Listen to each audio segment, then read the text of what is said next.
ഗുരുവായൂർ എന്ത് പ്രശ്നങ്ങളുണ്ടായാലും നമ്മൾ ആദ്യം ഓടിയെത്തുന്ന ഒരു സ്ഥലമാണല്ലേ. ഗുരുവായൂരപ്പനെ കാണുക, ഗുരുവായൂരപ്പനോട് കാര്യങ്ങൾ പറയാം. ഗുരുവായൂരപ്പൻ എന്തെങ്കിലും പ്രതിവിധി നമുക്ക് പറഞ്ഞു തരും എന്നുള്ളത് ഉറപ്പാണ്. നമ്മൾ അതിനായിട്ട് പല പല വഴിപാടുകളൊക്കെ ചെയ്യുന്നില്ലേ. ഭഗവാൻ ഈ വഴിപാടുകളുടെ ഒന്നും ആവശ്യമില്ല.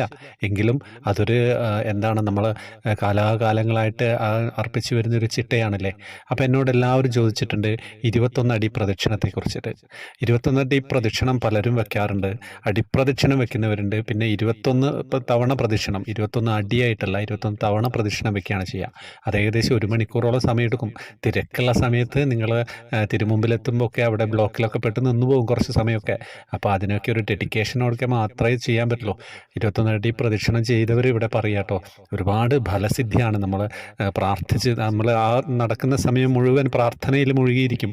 1 മണിക്കൂറോളം നമ്മൾ ഇങ്ങനെ ഗുരുവായൂരപ്പനെ പ്രാർത്ഥിച്ചുകൊണ്ട് ഗുരുവായൂരപ്പൻ്റെ ആ അന്തരീക്ഷത്തിൽ നമ്മുടെ മയും മനസ്സും ഒക്കെ ഭഗവാന് സമർപ്പിച്ചുകൊണ്ട് ചെയ്യുന്ന ഒരു പ്രദക്ഷിണമാണല്ലേ. അടിപ്രദക്ഷിണം ചെയ്യുന്നവരുണ്ട്.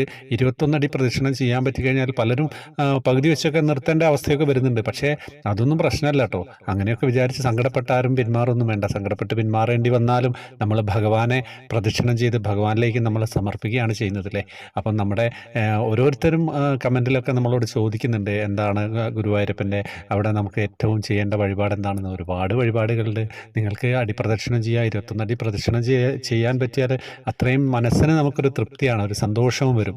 1 മണിക്കൂറോളം സമയമെടുക്കും. കാലിനൊക്കെ വേദനയുള്ളവരൊക്കെ സാധാരണത്തെ രീതിയിൽ തന്നെ പ്രദക്ഷിണങ്ങളൊക്കെ ചെയ്യുക. എന്തുതന്നെയായാലും ഗുരുവായൂരപ്പൻ നമ്മളെ അനുഗ്രഹിക്കും എന്നുള്ളത് ഉറപ്പാണ്. നമ്മൾ ചെയ്യുന്ന കാര്യം ഡെഡിക്കേഷനോടൊക്കെ ചെയ്യുക എന്നുള്ളതാണ്. നമ്മൾ വെറുതെ ഒരു സമയം പോക്കിന് അല്ലെങ്കിൽ പ്രാർത്ഥന ചൊല്ലുമ്പോൾ നാമം ജപിക്കുമ്പോൾ വേറെ എന്തെങ്കിലും ചിന്തിച്ചിട്ട് നാമം ജപിക്കുക, അതുകൊണ്ടൊന്നും നമുക്ക് ഫലപ്രാപ്തി ഉണ്ടാവില്ല. നമ്മൾ ചെയ്യുന്നത് കറക്റ്റായിട്ട് ശക്തമായിട്ട് ചെയ്യുക.